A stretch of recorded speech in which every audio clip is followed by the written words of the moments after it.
8 सितंबर 2023, बस कुछ दिन पहले की बात है। रात के 11 बज रहे थे, सब कुछ नॉर्मल था और तभी अचानक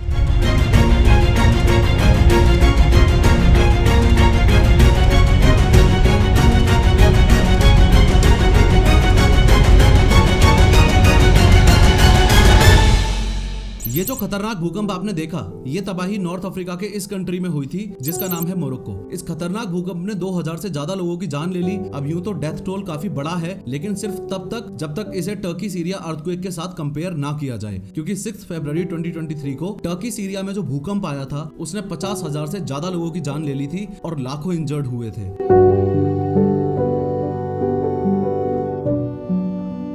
भूकंप आखिर आता ही क्यों है? भूकंप को प्रेडिक्ट करना इतना मुश्किल क्यों है?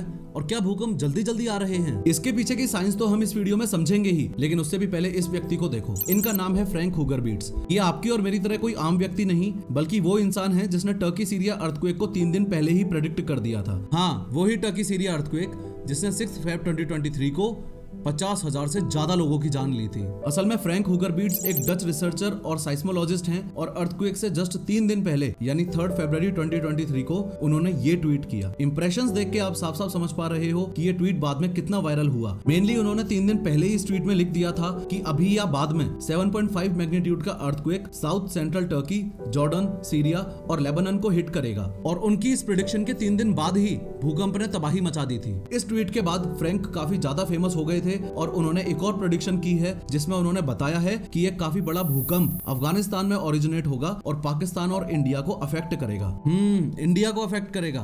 अब इंडिया को कहां, कैसे और कब अफेक्ट करेगा, उससे पहले ये समझो कि अर्थक्वेक कहते किसे हैं और भूकंप आते ही क्यों हैं। हर कोई जानता है कि ये अर्थ है, लेकिन हर कोई ये नहीं जानता कि अर्थ के अंदर क्या है। देखो, अर्थ बेसिकली टोटल 4 पार्ट्स में डिवाइडेड है। सबसे ऊपर वाली जो लेयर है जिसपे हम लोग रहते हैं उसे बोला जाता है क्रस्ट। क्रस्ट को अगर हटा के दिखाऊं तो उसके नीचे एक और लेयर है जिसे बोला जाता है मेंटल लेयर। मेंटल लेयर को भी अगर हटा दो तो इसके नीचे है आउटर कोर और आउटर कोर लेयर के भी नीचे है इनर कोर। अब पॉइंट सारा ये है कि ये जो क्रस्ट है ये सिंगल पीस में ना होकर टोटल 7 मेजर पार्ट्स में डिवाइडेड है और इन्हीं को टेक्टोनिक प्लेट्स बोला जाता है। अभी भी थोड़ा कंफ्यूजन है, कोई बात नहीं, एक दूसरे पर्सपेक्टिव से समझाता हूँ। देखो, ये आप हो और आप अपने घर के सामने खड़े हो। अगर मैं जूम आउट करके उसी अर्थ के लेयर्स वाले कॉन्सेप्ट को समझाऊं तो आप अर्थ के जिस लेयर पर खड़े हुए हो, ये जो इतनी लेयर है इसको बोला जाता है क्रस्ट। इस क्रस्ट के और नीचे जो लेयर है उसे बोला जाता है मेंटल लेयर और मेंटल लेयर के और नीचे है आउटर कोर। फिर आउटर कोर लेयर के भी और नीचे है इनर कोर लेयर। मुद्दे की बात यह है कि अर्थ की ये सबसे अपर लेयर यानी ये क्रस्ट अलग अलग 7 मेजर टेक्टोनिक प्लेट्स में डिवाइडेड है। फॉर एग्जाम्पल, अगर आप इस प्लेट पे खड़े हो तो ये वाली एक अलग टेक्टोनिक प्लेट है और ये साइड वाली एक अलग टेक्टोनिक प्लेट है।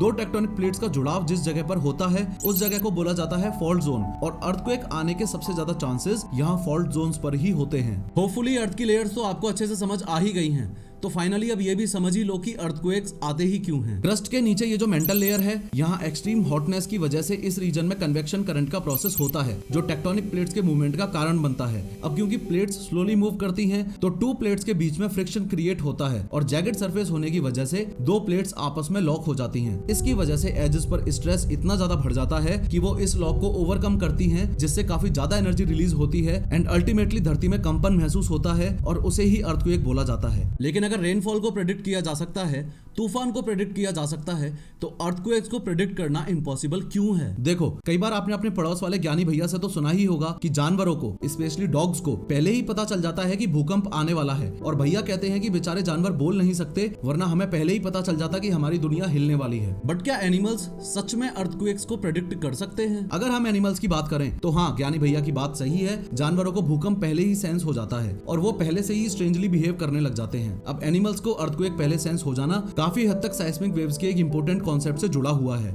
याद है मैंने आपको ये टेक्टोनिक प्लेट्स का एक दूसरे से रब होने वाला एग्जांपल समझाया था? तो अर्थ के क्रस्ट में इन दोनों टेक्टोनिक प्लेट्स का जिस पॉइंट पर इंटरेक्शन होता है जो धरती पर अर्थक्वेक्स को जन्म देता है, इस पॉइंट को बोला जाता है हाइपोसेंटर। और अगर इस हाइपोसेंटर की सिधाई में सरफेस तक लाइन खींच दी जाए तो अर्थ सरफेस पर इस पॉइंट को बोला जाता है एपिसेंटर। जैसे आपने कई बार सुना होगा इस भूकंप का एपिसेंटर दिल्ली था, उस भूकंप का एपिसेंटर जयपुर था, एक्सेट्रा एक्सेट्रा। तो अर्थक्वेक आने पर इस हाइपोसेंटर से जो एनर्जी निकलती है वो साइस्मिक वेव्स के रूप में ट्रेवल करती है और बेसिकली 2 टाइप्स की होती है, body waves and surface waves. Body waves पृथ्वी के अंदर फैलती हैं और बॉडी वेव्स भी 2 तरीके की होती हैं, P waves and S waves. P waves का मतलब है प्राइमरी वेव्स जिनका मूवमेंट कुछ इस प्रकार का होता है, और एस वेव्स का मतलब है सेकेंडरी वेव्स जो ऐसे हॉरिजॉन्टल फ्लो करती हैं और सबसे खतरनाक होती हैं। अभी भी अगर भूकंप आता है तो एस वेव्स के कंपैरिजन में पी वेव्स बहुत ज्यादा फास्ट ट्रेवल करती हैं। फॉर एग्जांपल आप ऐसे समझ सकते हो कि मान लीजिए आप ए पॉइंट पर खड़े हो और इस बी पॉइंट पर अगर भूकंप आया तो पी वेव्स आप तक पहले पहुंच जाएंगी और एस वेव्स बाद में पहुंचेंगी। एज पर यूएसजीएस ये पी वेव्स आमतौर पर इंसानों को फील नहीं होती।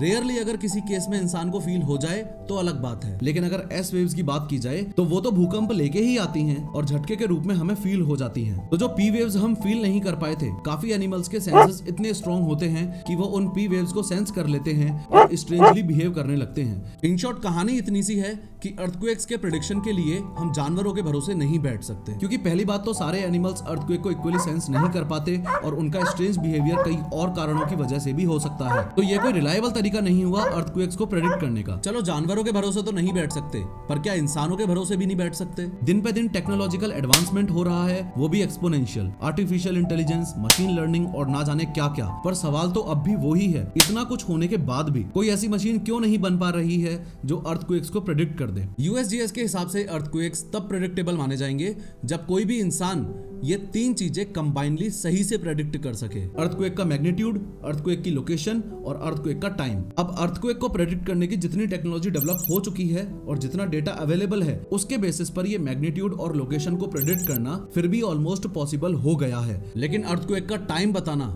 आज भी इम्पॉसिबल है। अगर आप फ्रैंक हुगर बीट्स के उस टर्की सीरिया वाले ट्वीट को भी ध्यान से देखो तो उसने भी मैग्नीट्यूड और लोकेशन प्रेडिक्ट किया था, टाइम का तो उसे भी अंदाजा नहीं था। तो प्रेडिक्ट करना, या दूसरे शब्दों में यूं कह लो कि भूकंप कब आएगा, ये बता पाना इसलिए ही मुश्किल है क्योंकि टेक्टोनिक प्लेट्स में रॉक्स किस जगह पर किस तरीके से कनेक्टेड हैं, ये स्टडी कर पाना एटलीस्ट आज पॉसिबल नहीं है। टेक्टोनिक प्लेट्स यूं तो हमेशा ही मूव करती रहती हैं, बहुत धीरे से, लेकिन इस पूरे अर्थ क्रस्ट से रिलेटेड इतनी ज्यादा इंफॉर्मेशन अवेलेबल है कि लॉजिकली किसी भी कंक्लूजन पर पहुंच जाना पॉसिबल नहीं है। लेकिन एक सोचने वाली बात यह भी है कि 2023 में क्या भूकंप सच में ज्यादा आ रहे हैं या मामला कुछ और ही है? देखो, according to national earthquake information centre, हर साल पूरी दुनिया में लगभग 20,000 अर्थक्वेक्स आते हैं, जिसका मतलब हुआ लगभग 55 भूकंप हर दिन आते हैं। अगर साल 1900 के बाद का डेटा निकाला जाए तो एक साल में एवरेज 16 मेजर अर्थक्वेक्स आते हैं, जिसमें से 15 7.0 से 7.9 की रेंज में होते हैं और एक 8 या उससे ज्यादा मैग्नीट्यूड का होता है। अभी तक के किसी भी साल में आने वाले सबसे ज्यादा मेजर अर्थक्वेक्स 2010 में आए थे। उस साल टोटल 23 अर्थक्वेक्स ऐसे थे जिनका मैग्नीट्यूड 7.0 से ज्यादा था। पर अगर हम पिछले 10 साल का डेटा देखें तो 2023 में अर्थक्वेक्स नॉर्मल रेट से ही आ रहे हैं।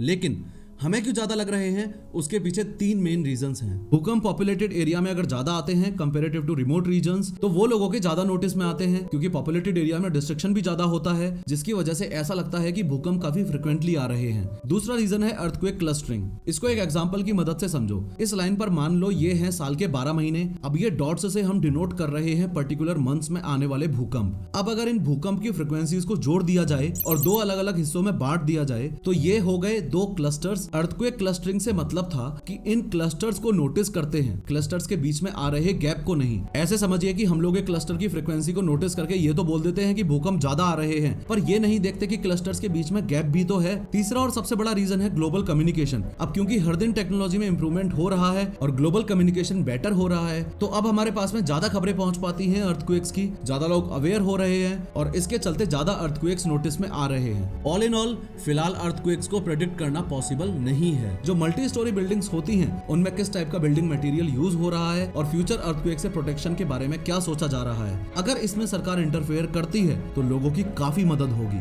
फिलहाल इस वीडियो पर क्लिक करके 3D एनिमेशन की मदद से समझो कि एग्जैक्टली आदित्य L1 सन को कैसे स्टडी करेगा।